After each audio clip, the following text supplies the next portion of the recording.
Every time you hear this sound, it's time to turn the page. Don't turn it yet. That was just practice. Now, let's get on with our story.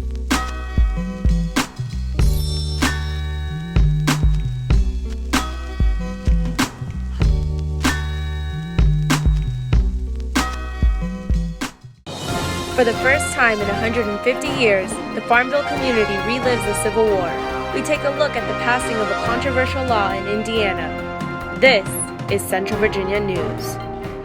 Hello and welcome to Central Virginia News. I'm Jordan Oglesby. And I'm Harrison Waddell. The search continues for AJ Angelica Hadsell. President Reevely emailed an update to all Longwood students. In the email, Reevely stated,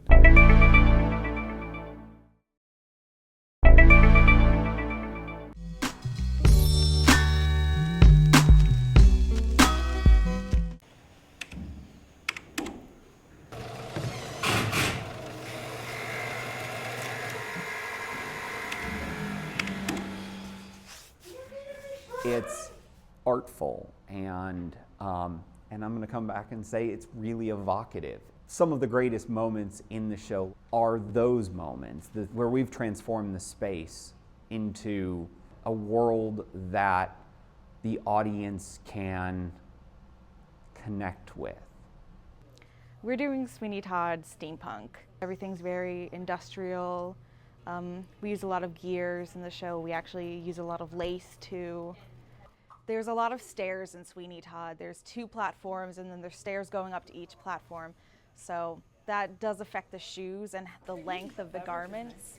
Like Mrs. Lovett and Joanna, they go up and down stairs a lot. I have to make sure that their heels aren't too high and that they're not too thin because they could get caught on the metal grating that we have on the set. So they have very thick heels and they're not more than 2 inches high. As the set designer for the show, my responsibilities included working with the director and the other designers in a collaborative effort to create a world for the play that we're performing. And once we've decided an overall design that they can build and construct in the time that we have to build it, they take my draftings that we've decided on as a group and they give them to the carpenters. And from there, they build the set.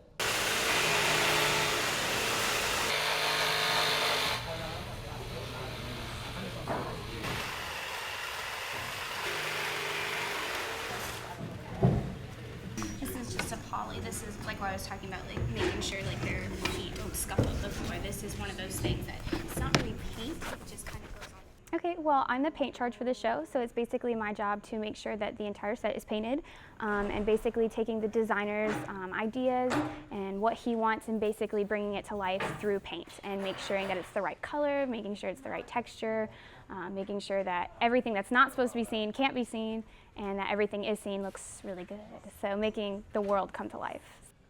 What I've learned through my process as becoming an assistant is that being a designer, it's about creating your world and enjoying what you do. Basically, the light is not the only aspect of things, but it can make things that much better.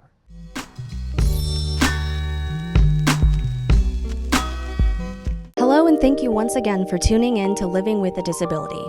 I'm your host, Jordan Oglesby. This is the second installment of Living with a Disability. For this podcast, I got the chance to talk with Longwood student Ferris Halad. To the Nat Joe Show podcast. This is the first installment of a series and a roundtable discussion that will focus on pop culture and how sports and entertainment and politics all come together. Tonight, we'll be focusing on...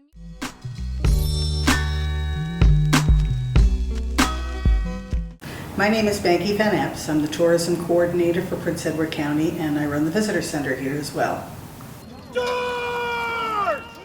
Those who forget history are doomed to repeat it.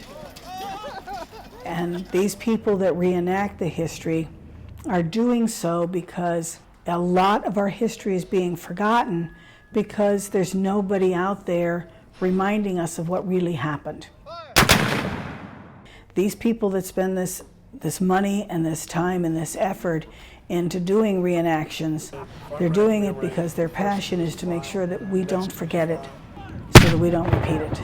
Farmville Downtown Partnership and the Farmville Area Chamber of Commerce. And we all started working together to figure out how we could represent and commemorate what happened here 150 years ago.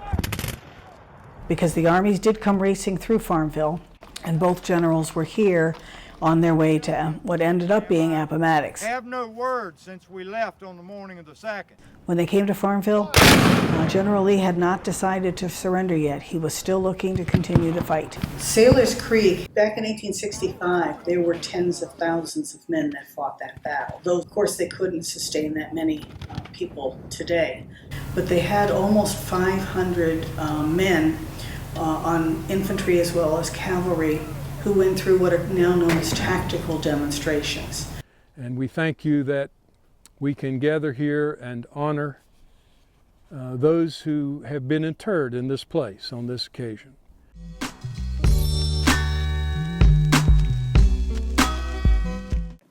Campus rec problems.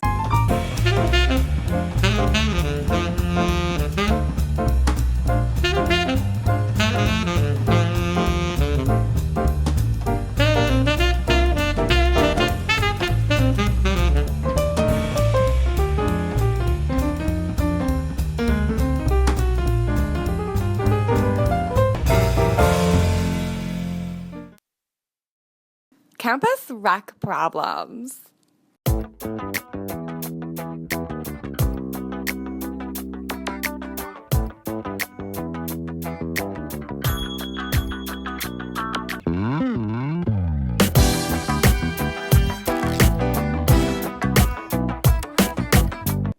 Campus rec problems.